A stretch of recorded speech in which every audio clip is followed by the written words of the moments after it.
आइए इस गहन विचार को और भी विस्तार से समझते हैं कि केवल जीवित रहना क्या है और वास्तव में जीना क्या है। आचार्य प्रशांत की शिक्षाओं के अनुसार जीवित रहना मुख्य रूप से शारीरिक और भौतिक आवश्यकताओं की पूर्ति तक सीमित एक अस्तित्व है। ये एक ऐसी अवस्था है जहां व्यक्ति का अधिकांश समय भोजन, वस्त्र, आवास और शारीरिक सुखों की खोज में व्यतीत होता है। ये एक चक्र है जिसमें व्यक्ति सुबह उठता है, काम पर जाता है ताकि पैसे कमा सके, फिर उन पैसों से अपनी बुनियादी जरूरतों को पूरा करता है और फिर अगले दिन वह चक्र दोहराता है। इस प्रक्रिया में वो को बनाए रखने में ही खर्च हो जाता है। आचार्य प्रशांत इस बात पर जोर देते हैं कि अगर आपके जागने के अधिकांश घंटे केवल शारीरिक पोषण और इंद्रियों के सुखों की खोज में व्यतीत होते हैं, तो आप वास्तव में जी नहीं रहे हैं, बल्कि केवल जीवित हैं।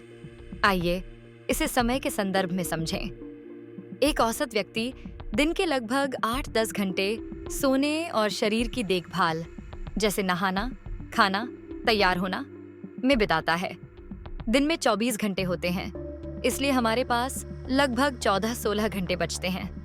अब इन 14-16 घंटों में से अगर आप 80-90% समय सिर्फ अपनी आजीविका चलाने या शारीरिक सुखों को अधिकतम करने में लगाते हैं, तो आप एक सीमित दायरे में जी रहे हैं। एक महत्वपूर्ण प्रश्न उठता है, आजीविका और शारीरिक सुखों में क्या समानता है? दोनों का केंद्र बिंदु शरीर ही है।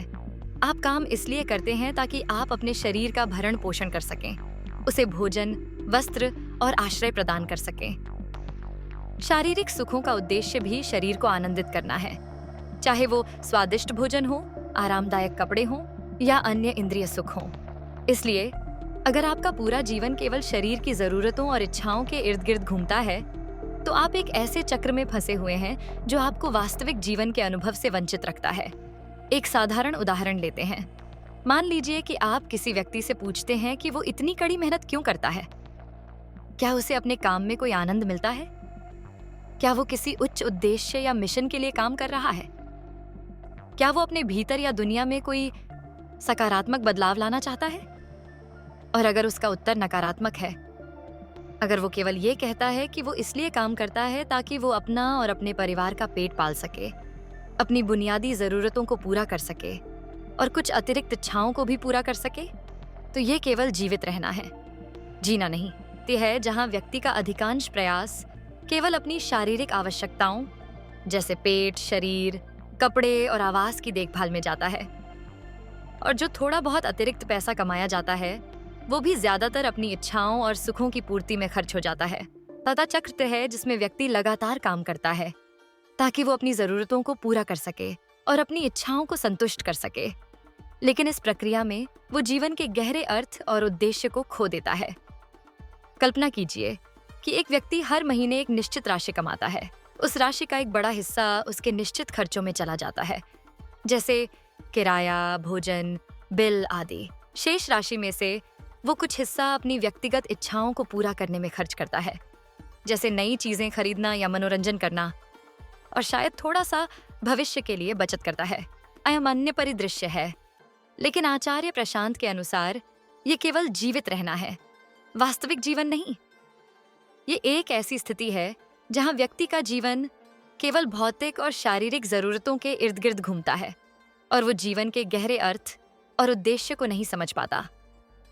तो वास्तविक जीवन क्या है?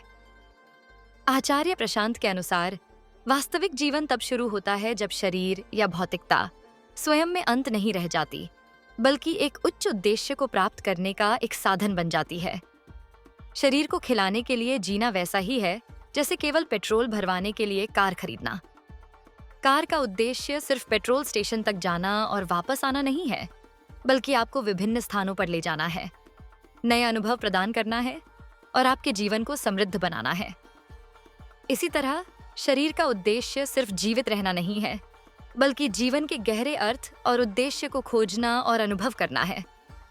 एक व्यक्ति दफ्तर इसलिए जाता है ताकि वो अपने पेट के लिए कमा सके। ये एक सीमित दृष्टिकोण है।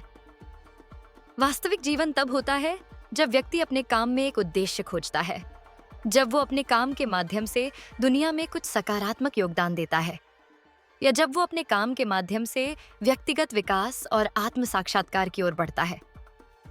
आचार्य प्रशांत इस बात पर जोर देते हैं कि शरीर और मन दोनों को खिलाना जरूरी है, लेकिन केवल उन्हें खिलाना ही जीवन का अंतिम लक्ष्य नहीं होना चाहिए।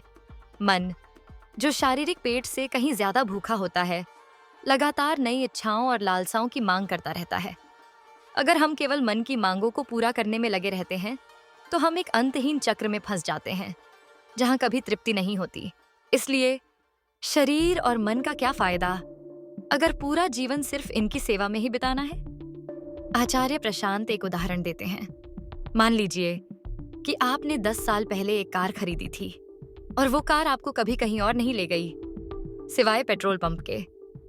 उस कार का क्या फायदा?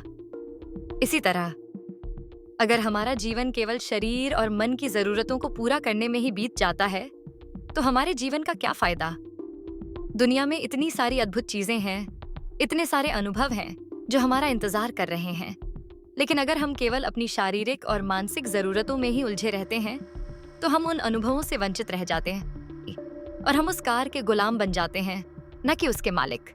आचार्य प्रशांत कहते हैं कि हमें यह समझना चाहिए कि हमें ये शरीर और मन एक उद्देश्य के लिए मिला है, ताकि हम जीवन में कहीं पहुंच सकें, कुछ हासिल कर सकें, कुछ सीख सकें, कुछ योगदान दे सकें। लेकिन अगर हम केवल शरीर और मन की सेवा में ही लगे रहते हैं, तो हम अपने जीवन के वास्तविक उद्देश्य को खो देते हैं और देते हैं कि हमारे विचार और भावनाएं अक्सर हमारी शारीरिक स्थिति से प्रभावित होते हैं। हमारे हार्मोन में थोड़ा सा बदलाव हमारे मूड को बदल सकता है। इसलिए जिसे हम अपनी मानसिक भावनाएं कहते हैं, वे वास्तव में भौतिक प्रक्रियाओं का ही परिणाम हैं। इसलिए आचार्य प्रशांत का प्रश्न है, जीवन का क्या फायदा अगर हम केवल शारीरिक मानसिक सुरक्षा और अंधी इच्छाओं की पूर्ति की तलाश में ही लगे रहें? वास्तविक जीवन तब शुरू होता है जब हम भौतिकता से परे किसी चीज के लिए जीते हैं। ये एक ऐसा प्रश्न है जो विशेष रूप से युवाओं के लिए बहुत महत्वपूर्ण है, क्योंकि उनके पास अभी भी अपना जीवन एक सार्थक दिशा में ले जाने का अवसर है। आचार्य प्रशांत कहते हैं कि जीवन सिर्फ खाने, सांस लेने, सोने और चलने के बारे में नहीं है। आज के समय में तो रोबोट भी ये सब कर सकते हैं। वे भावनाओं की भी नकल कर सकते हैं, क्योंकि भावनाएं भी रासायनिक प्रतिक्रियाएं ही हैं। तो फिर मनुष्य को क्या चीज जीवित बनाती है? क्या चीज हमें रोबोट से अलग करती है? एक रोबोट कभी भी अपनी प्रोग्रामिंग से आगे नहीं जा सकता। वो हमेशा किसी बाहरी शक्ति द्वारा नियंत्रित होता है। लेकिन मनुष्य में स्वतंत्रता की क्षमता होती है, अपने विचारों, भावनाओं और कार्यों को चुनने की स्वतंत्रता। ये स्वतंत्रता ही हमें वास्तव में जीवित बनाती है। ये स्वतंत्रता केवल बाहरी नियंत्रण से मुक्ति नहीं है, बल्कि हमारी अपनी आंतरिक कंडीशनिंग से भी मुक्ति है। हम सभी कुछ पूर्व धारणाओं और सामाजिक प्रभावों के साथ पैदा होते हैं, जो हमें एक निश्चित तरीके से सोचने और व्यवहार करने के लिए कंडीशन करते हैं। वास्तविक जीवन तब शुरू होता है जब हम इस कंडीशनिंग को चुनौती देते हैं, अपने स्वयं के मूल्यों और उद्देश्यों को खोजते हैं और अपनी स्वतंत्रता का दावा करते हैं। आचार्य प्रशांत कहते हैं कि बहुत से लोग अपनी स्वतंत्रता की इच्छा ही खो देते हैं। वे एक गुलाम की तरह जीने को स्वीकार कर लेते हैं और दूसरों के आदेशों को अपनी ही इच्छाएं मान लेते हैं। वे ये भी नहीं जानते कि वे किन चीजों का पीछा कर रहे हैं और क्या वे चीजें वास्तव में उनके लिए सार्थक हैं। इसलिए आचार्य प्रशांत का संदेश ये है कि हमें अपनी कंडीशनिंग पर सवाल उठाना चाहिए, अपने जीवन के वास्तविक उद्देश्य को खोजना चाहिए और स्वतंत्रता के साथ जीना चाहिए। यही वास्तविक जीवन है, केवल जीवित रहना नहीं।